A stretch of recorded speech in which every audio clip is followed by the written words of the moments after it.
Você está ouvindo o Retina Podcast, um podcast sobre oftalmologia e longevidade saudável.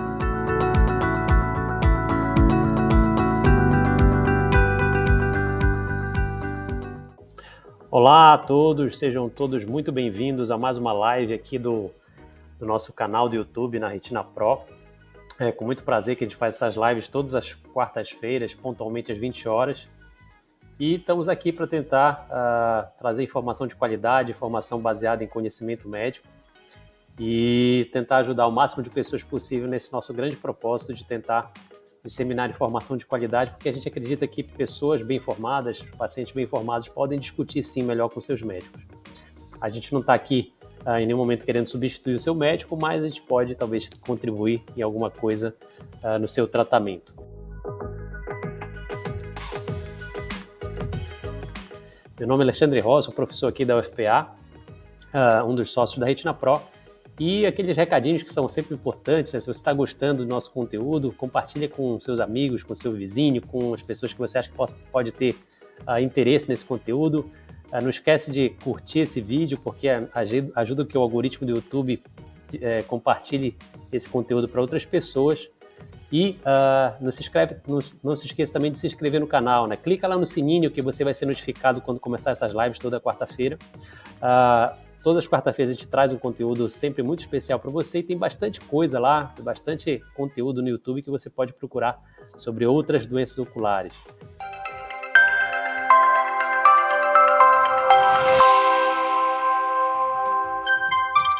Hoje a gente vai falar sobre um tema bem bacana, bem interessante, que é sobre degeneração macular relacionada à idade, uma doença bastante comum nos consultórios de retina. E aí a gente vai conversar com o Dr. Edmundo hoje. Opa, Edmundo, tudo bem? Boa noite. Tudo bem? Boa noite. Bom, deixa eu me apresentar, né, para os nossos internautas. Eu sou Edmundo Almeida, formado na Universidade Federal do Pará. Fiz meu doutorado na Universidade Federal de Minas Gerais, depois meu pós-doutorado na França. E hoje eu sou professor da Universidade Federal do Pará e da Universidade Estadual do Pará e faço parte da equipe da Retina Pro.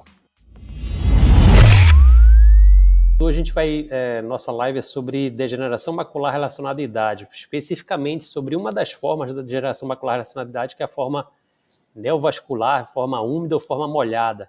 Aí eu queria que tu conceituasse um pouquinho o que é degeneração macular relacionada à idade, ou a famosa DMRI. Pois é importante salientar para todos que como a longevidade aumentou, né, a gente antigamente era 60 anos, passou para 70, já está em 80, né? Daqui a pouco vai para 90. Então, cada vez mais a gente vai ver degeneração macular relacionada à idade nas duas formas, sobretudo a forma seca, que é a mais frequente. E hoje ela é considerada a maior causa de cegueira legal nos países onde tem essas pesquisas, sobretudo nos Estados Unidos, né? Então, é interessante a gente começar a falar sobre isso, né, na nossa família, dentro da nossa família, porque se a gente viver até lá, a gente vai ter algum grau de degeneração macular relacionada à idade, quer seja a forma seca, quer seja a forma úmida.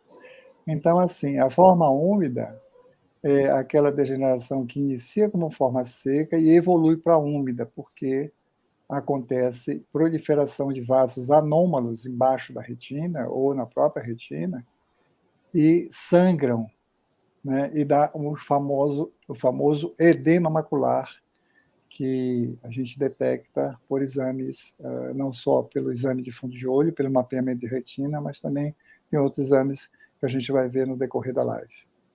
Legal, bacana. Aí, Edmundo, tem uma pergunta aqui da Lia, mas eu já vou definir também um pouco melhor. Então, a degeneração macular relacionada à idade é uma doença que dá em algumas pessoas após a idade. Não é todo mundo que vai ter, né, Edmundo? Que vai ter, não necessariamente a pessoa tem 60 e 65 anos vai ter degeneração, né? Algumas pessoas que têm predisposição, geralmente familiar, a gente sabe que tem algumas características epidemiológicas, né? Mais comum pessoas de pele clara, né, pessoas de olhos claros também têm uma facilidade a mais ter essas doenças, né? Aí tem uma pergunta aqui da Lia que eu achei interessante. Quais são os sintomas? O que um paciente com degeneração macular relacionada à idade, né, a DMRI, pode se queixar ou pode perceber nos olhos que pode, sinal de alerta aqui para talvez eu procurar o meu médico? Na forma seca, né, que é a forma que atinge 90% das degenerações maculares relacionada à idade, né, ele é uma perda lenta da visão de leitura, da visão de detalhes. Eu não estou enxergando muito bem longe, eu não defino bem o rosto das pessoas, né? Agora, na forma úmida, é uma perda de visão central, que a gente chama súbita, né? Rápida, né? Então, eu estou vendo uma mancha preta, né? Quando eu vou ler o livro, eu percebo que um olho eu estou enxergando bem, no outro olho tem uma mancha preta bem no centro. Então, esse é o principal sinal de alerta.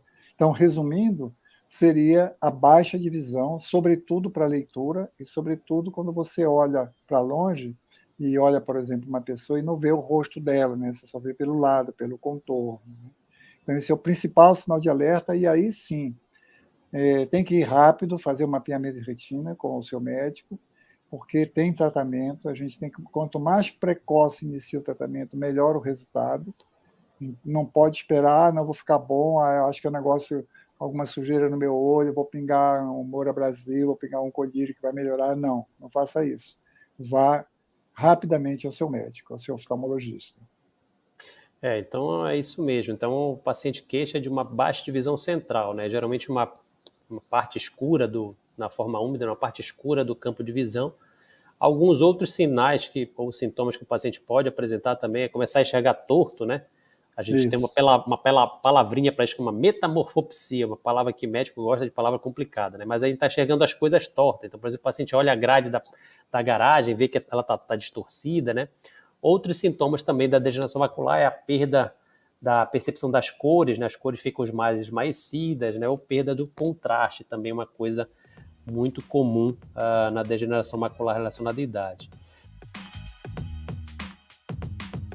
Hoje a gente vai falar então basicamente sobre a DMRI, né, na sua forma úmida, né, os tratamentos ou os tipos de injeções que a gente tem para os tipos de drogas que a gente tem para essa doença, né? Vou colocar aqui um slide para a gente poder conversar a respeito, né? Então, o tratamento da degeneração macular relacionada à idade, a primeira droga surgiu lá em 2004, quase 20 anos atrás, que foi o Pegatanib, né? Que era o Macugen, que era um tipo de um corticoide que você colocava atrás do olho, né? Você colocava, fazia uma injeção, ia por trás assim da retina e você colocava lá, mas os resultados não eram muito animadores lá no início, então foi uma droga que praticamente não chegou muito pouco ao tratamento dos pacientes. E aí, alguns anos depois, né, em 2005, 2006, surgiu o Bevacizumab, que é o Avastin, inicialmente lá pelo grupo do Philip Rosenfeld, ali em Miami. É interessante a gente relembrar, né, que o Avastin ele era um medicamento que surgiu para tratamento de câncer de cólon. E os pacientes que faziam tratamento de câncer de cólon e estavam tomando essa droga, apresentaram uma melhora no seu quadro ocular quando tinham a degeneração macular relacionada à idade. E então o pesquisador da época resolveu, eu vou pegar essa droga aqui e tentar injetar no olho. Então tudo começou assim com uma observação casual, né, de um pesquisador, e viu que aquilo poderia melhorar talvez a visão. E aí começou a se estudar ou trazer essa nova qualidade de medicamentos para tratamento da degeneração macular relacionada à idade. E aí, alguns anos depois, né, em 2006, surgiu o ranibizumab, que é chamado de Lucentis, que ele é uma parte do bevacizumab, ele é um fragmento do Avastin, né, ele é uma parte do Avastin virou o ranibizumab. Alguns anos depois surgiu o aflibercept, que é o Eylea, que é da Bayer, né, o Lucentis é da Novartis. E recentemente, 10 anos depois, a gente tem o brolucizumab, que é o Visiq, lançou aqui com o nome de Visiq aqui no Brasil, né, que foi recentemente, a partir de abril agora, foi aprovado pela Anvisa para o tratamento. Aí, Edmundo, então fiz essa breve recapitulação, uma breve timeline aqui de como é que surgiram essas drogas. E aí eu queria, uma das coisas que os pacientes sempre perguntam, né? Doutor, qual é a melhor droga, né?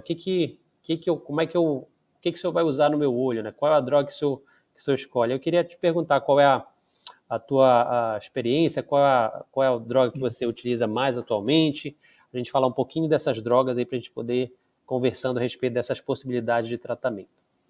Assim, vamos lá, olhando para a tua tela, né? Assim, a gente usa o Avastin, usa o Lucentis e o Aflibercept, o Eylea, né? Eu não tenho nenhuma experiência com brolucizumab, porque surgiu agora, né? Então a gente não tem experiência. A gente tem experiência com essas 3 drogas, né? O Avastin, ele é off-label, né? Quer dizer, ele não está na bula do medicamento. Isso cria um certo receio das pessoas, né? Então, a gente conversando, explicando para as pessoas que funciona, em inúmeros trabalhos científicos, em vários países ela é autorizada, né? Então, trocando ideia, a gente define qual a droga melhor que se adequa àquele paciente. É claro que aí também entra uma questão de custo, né? Porque tanto o Lucente como o Eylea, eles são produtos mais caros, né? Então a gente tem que adequar também essa questão financeira com o paciente, né? Hoje, os planos de saúde, eles custeiam esse tratamento, né? Então ficou mais fácil agora. E assim, tem vários trabalhos na literatura, né, mostrando a eficiência de ambos, todo laboratório puxa para o seu lado um pouquinho, né? Talvez hoje o Eylea seja a droga de escolha. Se eu tivesse que escolher, para mim, eu escolheria o Eylea por conta do tempo de duração do tratamento, né, diminuindo o número de aplicações.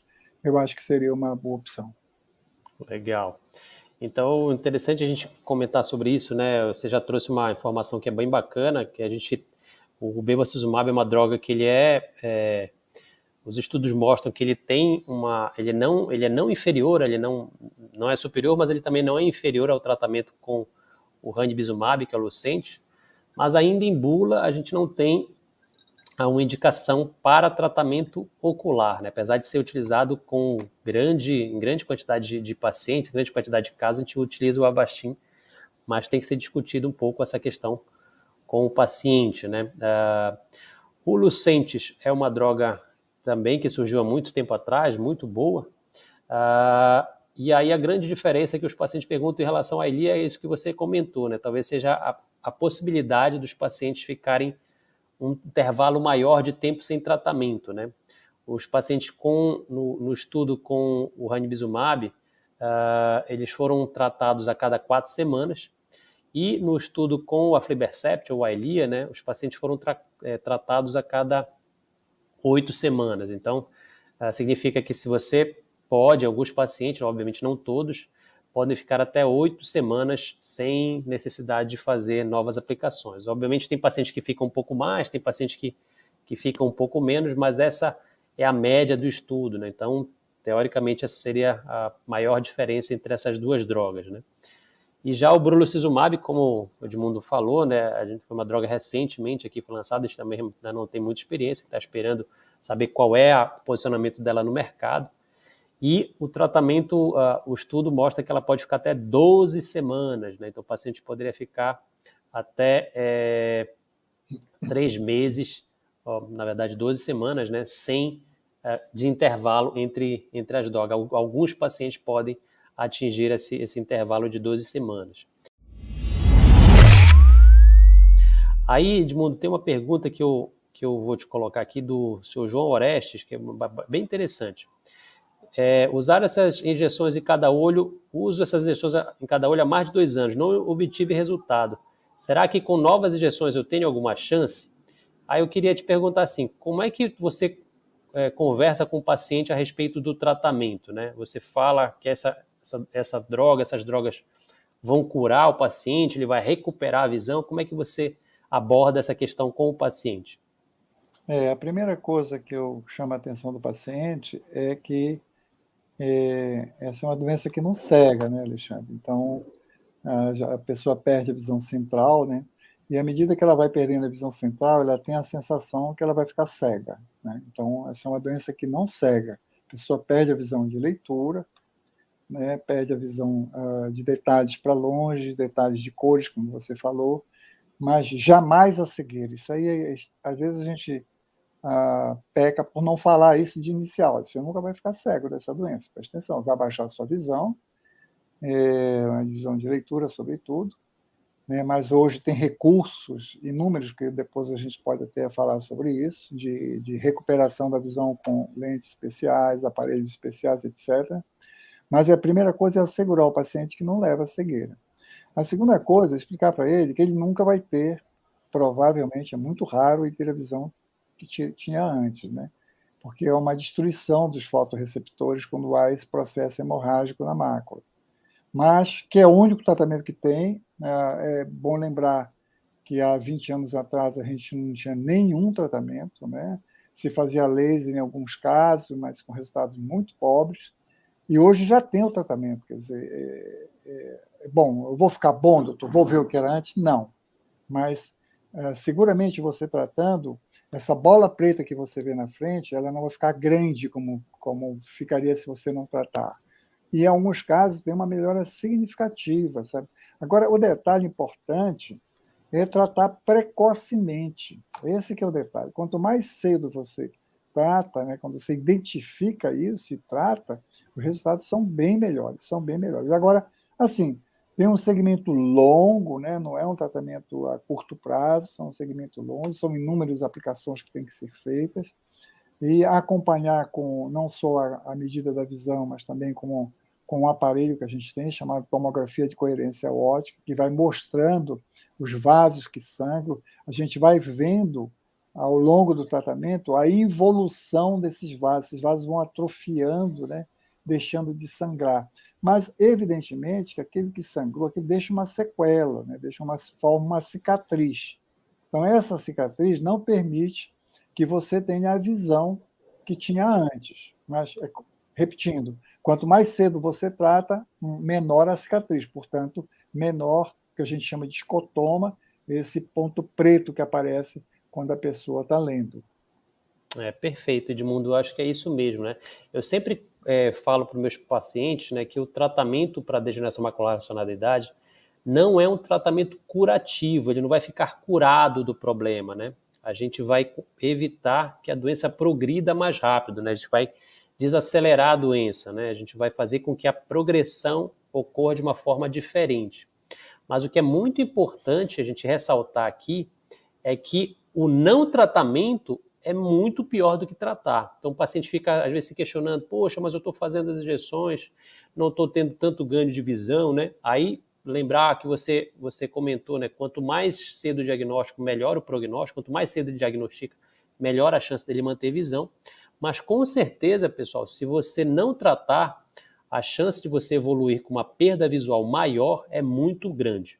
Tá? Então, os estudos mostram isso, né? Que se você os grupos dos pacientes não foram tratados evoluem para uma perda de visão mais severa do que aqueles pacientes tratados. Então, sim, vale a pena a gente fazer o tratamento independente do estágio que você esteja, né? Aí a Tassiana Edmundo fez uma pergunta que eu achei interessante aqui, que é bem bacana, que a degeneração macular relacionada à idade só ocorre em pessoas mais idosas ou pessoas jovens correm o risco de ter também?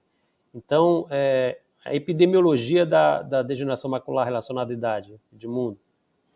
O nome próprio, né, da doença, degeneração macular relacionada à idade, já diz. Antigamente era chamada degeneração senil, né, degeneração macular senil. Depois se tirou esse nome senil, substituiu por relacionada à idade. Quer dizer, quanto maior a idade, maior a probabilidade de você ter essa degeneração, obviamente, seguindo aqueles parâmetros que você falou no início, né, uma hereditariedade no meio, né, que sempre acontece. Mas ela pode ocorrer um pouco mais ao longo de 50 anos de idade, mas não é frequente. O frequente é mais acima de 60, 65 anos ela ocorrer. Ela não é uma doença de jovem. Obviamente, tem outras membranas que se desenvolvem na mácula, né?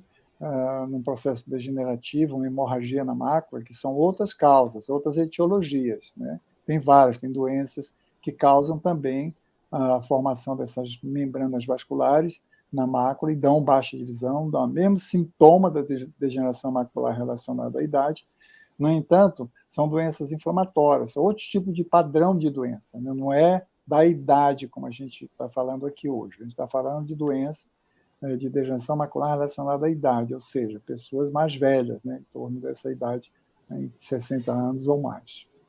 Perfeito, isso mesmo, Tassiano. Então, a DMRI é uma doença que acontece, em geral, após os 55 anos de idade. Alguns pacientes podem acontecer um pouco mais cedo, mas pacientes jovens, né, 20, 30 anos, não é comum você ter essa doença, né?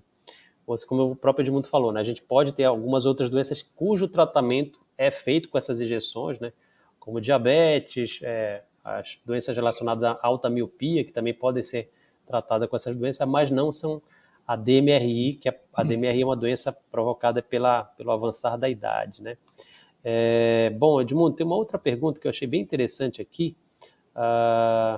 Cadê? Só procurar aqui. Do Arthur. Ele falou assim: quem fez cirurgia de catarata é mais propenso a ter DMRI? Então, existe alguma relação da cirurgia de catarata com a degeneração macular relacionada à idade? Já se foi estudado isso, não tem uma relação causa e efeito, né?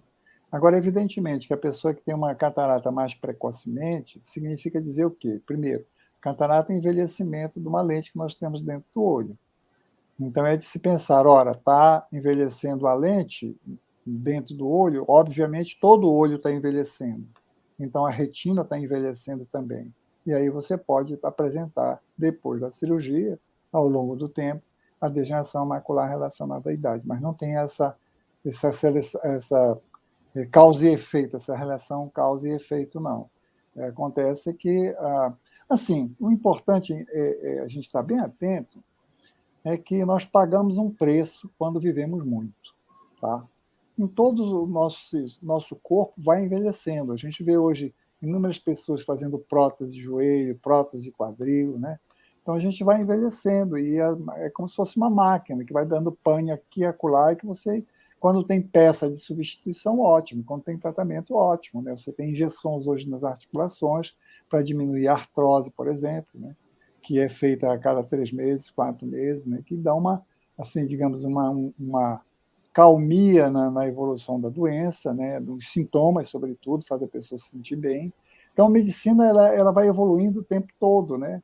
E veja, quando no início que eu falei, há 20 anos atrás a gente não tinha nada para fazer da degeneração macular relacionada à idade. Hoje a gente tem. E assim, daqui para o futuro vamos ter mais também, quer dizer, a gente vai progredindo, né? A gente vai progredindo sempre. Então, mas a gente vai envelhecendo. Envelhecendo, a gente vai tem que ter peça de reposição, né? Para Isso aí. os envelhecimentos do nosso corpo. Né? Eu costumo explicar para os pacientes, né, como eu falo bastante que é a degeneração, né, ou seja, um processo que ele tende a ser crônico, né, um processo que ele é contínuo, macular, porque acontece nessa região específica da retina, né, que é o centro da nossa visão, que é a mácula, e relacionada à idade, porque dá em algumas pessoas por causa da idade. E aí eu falo, olha, para você ficar curado é só se existisse algum medicamento na medicina que promovesse regeneração. Ainda não temos isso, né? Ou seja, de transformar ou deixar você mais novo, né? Então essa seria a fórmula da juventude que todos nós estamos procurando, né? Mas ainda não existe uma fórmula de regenerar a mácula, né? De você fazer com que todas aquelas alterações que se instalaram, elas regridam ou sumam com o tratamento, né? Mas obviamente, voltando àquilo que eu falei, né? O não tratamento é muito pior. E aí tem uma pergunta aqui do Tuto Carlos Lima, que foi bem interessante também, Edmundo. A DMRI pode causar hemorragia vítrea? Pode causar hemorragia para dentro da cavidade do olho? Pode sim, não é frequente, mas pode, porque às vezes há um derramamento de sangue muito grande na mácula e termina ela saindo da retina e está vazando para o vítreo. Pode acontecer sim isso, mas não é frequente, né? A possibilidade disso acontecer é muito, muito pequena, mas acontece. E se acontecer, aí você tem procedimentos cirúrgicos, né, também para resolver isso. Mas, de qualquer maneira, você vai ficar com a cicatriz, que é a sequela da degeneração, vai ficar com a visão, não vai voltar ao que era antes. Mas, Legal. seguramente, melhora o que a hemorragia vítrea causou, você tirando o vítreo da frente, melhora a visão. né? Porque ela vai atrapalhar não só a visão central, como a visão periférica, né? Então, você pode operar o paciente, tirar essa hemorragia e melhora muito. E aí, no final da cirurgia, você pode injetar medicamento, que são essas 3 drogas que nós citamos há pouco. Perfeito, é isso mesmo. Então não é comum, viu, Carlos, mas pode acontecer. Aí tem uma pergunta que eu achei bem interessante aqui da Odete, desculpa, não, da Tereza. Aí vocês podem dar uma pincelada de como é que é dada essa injeção? Aí eu acho que a gente poderia começar a falar, Edmundo, como é o procedimento em si, como é feito esse procedimento, né? Porque em geral, quando o paciente recebe essa notícia, olha, você vai levar uma injeção, né? Aí, mas doutor, mas injeção no olho, não vai furar o meu olho, não vai vazar o olho, né? Ele fica sempre com esse receio, né? Ah, como é que vai ser feito isso? Dói, não dói, né? Eu vou ficar com o olho vermelho. Aí eu queria que tu explicasse assim, tempo a tempo, Edmundo, como é que acontece todo o procedimento para o paciente entender, como é que você aborda isso com o teu paciente, como é que ele vai para o centro cirúrgico, enfim, como é que é feito o procedimento, ele sai com tampão, sai sem tampão, vai para casa normal, precisa ficar internado. E aí eu queria que tu explicasse um pouquinho desse passo a passo aí. Assim, Alexandre, a palavra injeção não existe no meu vocabulário. Todos nós somos traumatizados na infância por injeção, né? Os nossos próprios pais dizem assim, olha, se você não ficar quietinho aí, Vai tomar uma não injeção. tomar o remédio direito, você vai tomar injeção, né? Então, injeção já doeu, né? Eu digo assim, quando o anestesista às vezes usa essa expressão, eu olho para eles assim, injeção já doeu. Então, por exemplo, tem procedimento na cirurgia plástica que o paciente tá com o olho fechado, né? Eu digo assim, olha, eu vou fazer uma marquinha aqui. Fecha o olho, vou fazer uma marquinha. Uma marquinha dói menos que uma injeção, né? E você vai sentir arder um pouquinho, tá bom? Mas só no início. Quer dizer, não... Então, a mesma coisa eu faço quando eu vou fazer. Eu não uso o termo injeção, eu uso aplicação, né? Nós vamos fazer uma aplicação do medicamento no seu olho. Porque injeção já doeu, a pessoa já está preocupada. Pô, como é que vai Verdade. uma agulha no meu olho, né? Mas, na verdade, é isso que a gente faz, né? É isso que a gente faz, só que os termos, na hora, eu vou fazer uma aplicação, você vai sentir uma marquinha aqui, entendeu? Educadamente. E quando o paciente diz, né? Eu aprendi isso, Alexandre, com meu dentista. Quando eu era moleque, ele ia tirar meu dente, ele anestesiava, ele pegava o buticão assim, ele dizia assim, olha, quando você sentir alguma coisa, você me avisa. Aí ele tirava e dizia, ele está aqui. Aí ele mostrava o dente aqui. Então eu faço isso com meus pacientes, olha, você sentindo alguma coisa, você vai me avisar. Disse, doutor. Aí, oi? Aí já acabou. Pronto, foi só aquela marquinha, né? Tem um procedimento que a gente faz no centro cirúrgico por segurança, né? Porque tem um procedimento que a gente chama invasivo, né? Você entra com uma agulha dentro do olho, então há risco de infecção, né? Que é a principal complicação. E, evidentemente, que no centro cirúrgico a gente tem um ambiente todo estéril, né? A gente limpa o olho do paciente com um produto, né? Iodopovidona, pinga iodopovidona no olho, né? Pinga antibiótico, que a gente cerca, coloca um campo descartável, onde os cílios ficam fora, só fica o olhinho de fora, né? Então a gente toma todos esses cuidados. Ele é feito no centro cirúrgico rapidamente, né? Tem algumas pessoas que preferem sedação, não, doutor, eu não queria nem que o senhor falasse nada, nem marquinha, nem injeção, nem nada. Eu queria que o senhor me sedasse um pouco. Então a gente tem um anestesista que faz uma sedação suave, né? Aí você faz a aplicação, com 5 minutos você já está de novo. Opa, o que aconteceu? Não aconteceu nada, ele não sentiu nada, ele não se lembra de nada, né? Então é um procedimento que a gente pode fazer desta forma. E acabou o procedimento, a gente piga antibiótico, né? O paciente levanta, vai para casa, não precisa curativo, vida normal, né, para ele, né? Às vezes a gente coloca um pouquinho de ar no final da aplicação, né? Você vê que eu estou usando aplicação, não estou usando injeção, né?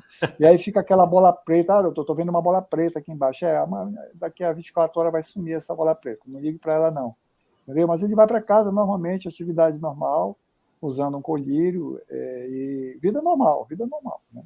Vida normal. Perfeito. E é uma coisa realmente que foi interessante você falar dessa questão do círculo, que não necessariamente fica, né? Mas algumas vezes fica, porque fica microgotículas de ar, né? No caninho ali, no tubo do cano lá da agulha, né? Pode ficar microgotículas de ar, às vezes sim, às vezes não, né? Às vezes o paciente, quando percebe, fica tenso, tem umas bolinhas pretas, ele começa a enxergar aqui embaixo, como se fossem umas moedas, né? Ou uma bola preta. E aí depois, numa outra injeção, ele fala, não, doutor, eu não teve aquela bola preta hoje, o remédio entrou, então aquilo não é um remédio, tá, pessoal? Aquilo são microgotículas de ar que podem estar presentes. E aí, Edmundo, eu queria que tu falasse um pouquinho mais de como de onde é feita a injeção, né? Porque às vezes o paciente vai ser no meio, assim, vai ser na parte colorida do olho. Como é que entra esse remédio, né? Como é que ele vai atravessar o meu olho, né? Essa agulha que é usada, ela é muito grossa, não vai vazar o olho. Eu queria que tu esmiuçasse um pouquinho mais essa questão da técnica. Na técnica, a gente faz a 3,5 milímetros do limbo. O limbo é essa parte da transição entre o colorido do olho e o branco no olho. A gente faz no branco do olho. Faz no branco. A gente não faz na frente do olho, não. É no branco do olho. Quer dizer, a gente mede, tem um aparelhozinho que a gente mede, 3,5, às vezes 4 milímetros, e faz a aplicação ali. Essas agulhas são extremamente finas. É um negócio assim incrível. A gente faz esse procedimento no microscópio, só para vocês terem ideia. A gente não faz a olho nu, não, porque não dá para fazer olho nu. Né? A gente faz no microscópio, paciente deitado, confortavelmente, né? Com ar-condicionado, ouvindo uma música, né? Então, só fica o olhinho de fora, conforme eu disse há pouco, e a aplicação é feita nessa parte branca do olho, né? E você perguntou mais alguma coisa que... A questão tu falaste que a agulha realmente é extremamente fina, né? E aí eu acho que o paciente fica na dúvida, como é quando penetra, né? Fica um buraco no lugar? Eu acho que isso é uma coisa que eles sempre perguntam, doutor, vai ficar um buraco ali naquele lugar? Na verdade, em cima do branco tem uma pelezinha que é a nossa conjuntiva, né? A gente desliza a pele um pouquinho para cá assim, faz a aplicação e volta aquela pelinha para cima. Então aquilo oclui o pertuito mínimo, né? Que essa agulha tem um calibre mínimo, né? Ela é menor, ela é mais fina, essas agulhas que a gente usa para esse procedimento, do que a agulha de insulina, viu? É muito fina. E aí a gente fica segurando um pouquinho com o cotonete, né? E daqui a pouco a gente tira o cotonete e está lá, não aconteceu nada, como se você não tivesse feito nenhum procedimento, não fica nenhuma cicatriz, né? Se você mostrar um olho para um oftalmologista no microscópio, ele olhar, ele não diz que foi feita aplicação nenhuma. Então, tão pequeno que é, e no microscópio, viu? Então, é interessante a gente trazer isso, né? Que aqui no Brasil realmente a gente faz no ambiente estéreo, né? No centro cirúrgico. Mas só para vocês terem uma ideia, pessoal, lá nos Estados Unidos tem até alguns colegas que costumam fazer isso, principalmente em São Paulo, que fazem no consultório. Lá nos Estados Unidos a gente faz isso no consultório. O paciente pinga o colírio de antisséptico e faz ali no consultório mesmo. Aqui no Brasil acho que a gente tem um refinamento, eu acho muito bacana, que permite com que o paciente se sinta mais seguro, está num ambiente controlado, né, onde ele pode relaxar, está mais tranquilo e fazer o procedimento com mais segurança para ele. Aí, Edmundo, uma coisa que sempre vira e mexe em relação ao tratamento, né? Doutor, quantas injeções eu vou ter que fazer? Tem um número mágico aí? Vou precisar fazer 5, 10, 15, 20, 2, 1? Como é que tu aborda isso com o paciente, a questão quantas injeções eu vou precisar fazer, doutor? Não, assim, os estudos científicos, nós falamos tudo baseado na ciência, né? Tem vários trabalhos científicos mostrando isso. Quer dizer, então, normalmente, a gente faz uma dose de carga, que a gente chama, né? Que são 3 injeções, uma a cada mês. E depois a gente vai avaliando com a medida da acuidade visual e com o OCT. Nós não falamos ainda do OCT, Alexandre. O OCT é um aparelho que identifica, a gente vai acompanhando o tamanho dos vasos, o calibre vai diminuindo, o edema que tem na retina vai diminuindo, a gente vai acompanhando. Então, enquanto tiver um vaso que chama vaso nutridor, que está sangrando ali, que está produzindo aquele edema, a gente tem que continuar o tratamento. Mas, normalmente, a gente faz 3 aplicações, estuda com a medida da acuidade visual e com o OCT, a tomografia de coerência óptica, e aí a gente planeja o que nos protocolos diz tratar e estender, que a gente começa a aumentar o número de semanas. Então, a gente fazia com 4 semanas, vamos fazer agora com 6 semanas, né? Aí continua fazendo. Não, olha, está melhorando cada vez mais, então bora aumentar o número de semanas. Até que chega um ponto que a gente só vai fazer quando acontece um edema, quando a pessoa Quando olha, volta, diminui né? minha visão, doutor, a gente vai fazer o CT, opa, apareceu o edema aqui, então bora começar tudo de novo. Tudo de novo. Então a gente vai espaçando na medida do possível, né? Na medida da resposta ao medicamento. É interessante também, Alexandre, falar para os nossos internautas que às vezes a gente faz as medicações, não está surtindo efeito, a gente troca de medicamento, né? O que os americanos chamam de switch, né? A gente troca para outro medicamento e funciona. Isso é legal, isso. Quer dizer, você ainda tem uma segunda opção, que é trocar de medicamento. Você estava fazendo o Lucente, por exemplo, e fez o Eylea, ou vice-versa. Estava fazendo o Avastin e aí não está surtindo o efeito que a gente esperava, a gente troca de medicamento. Essa é uma coisa que a gente usa muito, né? Perfeito, legal. Eu acho que isso é bem bacana, né? A gente comentar nessa possibilidade, né? A gente tem que ver a resposta do paciente ao tratamento, que a gente avalia através desse exame que você falou, né? Que é a tomografia de coerência óptica. Então, tem bastante vídeos aí no canal sobre esses exames. E aí a gente vê a resposta do paciente. Se ele continua respondendo, a gente vai mantendo naquela medicação. Se ele para de responder ou se ele não responde, a gente pode trocar a medicação, né? Acho que isso é uma coisa bem interessante para a gente poder falar. E uma coisa que eu costumo falar para o paciente, né, realmente que não tem um número mágico, não tem, enfim, a gente vai ter que avaliar paciente a paciente. Tem pacientes que respondem muito bem, que precisam de poucas aplicações, e tem pacientes que respondem, mas respondem precisando de aplicações mais frequentes.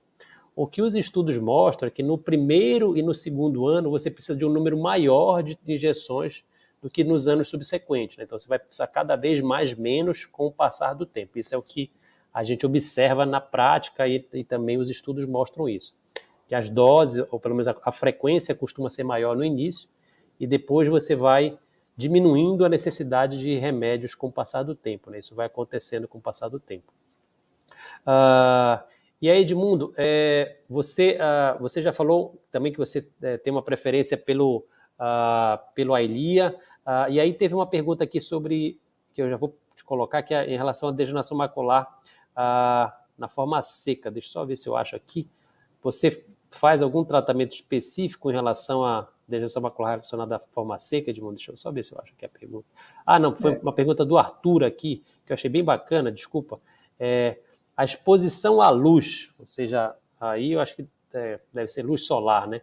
Pode ser um fator causador de degeneração macular relacionada à idade? Alexandre, eu vou passar essa resposta para ti, eu não tenho certeza. Tá. Cientificamente a comprovação disso.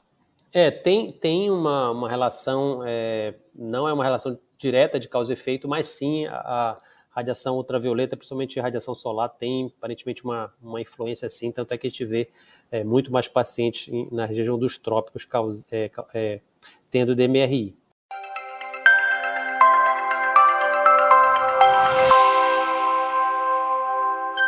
A gente está aqui chegando no finalzinho de 38 minutos. A gente sempre encerra com entre 35 e 40 minutos. Eu queria que tu deixasse as tuas recomendações finais aí para os pacientes com degeneração macular relacionada à idade de forma neovascular, úmida ou molhada, né? Eu queria que tu deixasse as tuas recomendações finais aí para os nossos pacientes. Bom, a recomendação final é lembrar sempre que jamais você vai ficar cego, primeiro. Boa. Segundo, quanto mais precoce você vai ao seu médico fazer o mapeamento nessa baixa de visão central, para identificar se é ou não degeneração macular relacionada à idade de forma úmida, melhor. Terceiro, quanto mais cedo começa o tratamento, melhor o resultado. Quarto, há recursos, não é o motivo da nossa live, mas há recursos ópticos hoje, com lentes especiais, que permite que aumente o tamanho da letra, né? Aliás, você tem isso nos tablets hoje, no próprio computador você aumenta o tamanho da letra e você consegue ler e trabalhar no computador. Tem vários pacientes que usam o computador como forma de escrever, de ler, né? Você tem os livros todos, você pode ler no tablet, né? Hoje tem vários recursos que você pode usar de lentes especiais, né?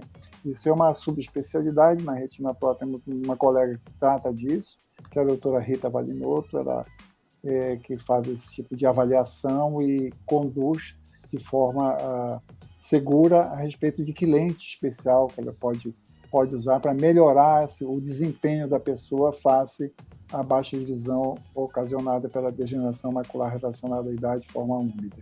Então, acho que são esses 3 avisos. E assim, otimismo, viu, gente? É uma doença que não cega, todos nós vamos ter alguma coisa. A idade, conforme eu disse ainda há pouco, a gente vai dando pane aqui e acolá, e a medicina vai oferecendo condição de você minorar o nosso sofrimento, né? Minorar as nossas limitações com o uso de drogas, com o uso de aparelhos, com o uso de peças de reposição. Pronto. É isso aí, tá bom? Muito obrigado a todos, a participação de vocês. E é isso mesmo, eu acho, né, Edmundo? A gente vai tendo alguns problemas com o passar da idade, né? Bom, não é impossível, mas diria que alguma coisinha a gente vai ter com o passar do tempo, né? Hoje estava atendendo um paciente, né, fazendo inclusive uma injeção nele, ele falando exatamente isso: pô, eu sou tão saudável, não tenho absolutamente nada, não tenho pressão alta, não tenho diabetes, não tenho problema nenhum, enxergo bem, e agora me apareceu esse problema. Eu disse, então a idade aí algumas vezes cobra algum preçozinho em algum ponto, né? Então se não tinha nada, agora tem uma doença relacionada à idade, né? Obrigado, Edmundo. Dá aqui os últimos avisos. Um abraço a todos. Tchau, tchau.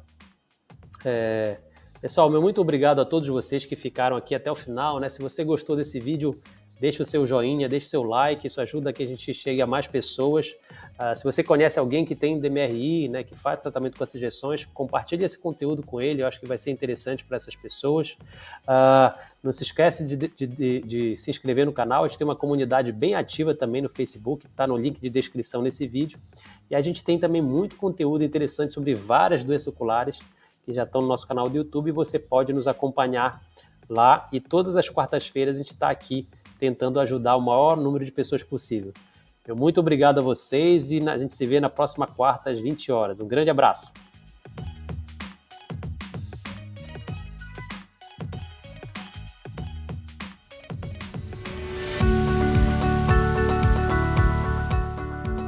Esse foi o Retina Podcast. Os áudios deste podcast têm origem nas lives que gravamos no YouTube. Para ter acesso ao vídeo, acesse o link na descrição.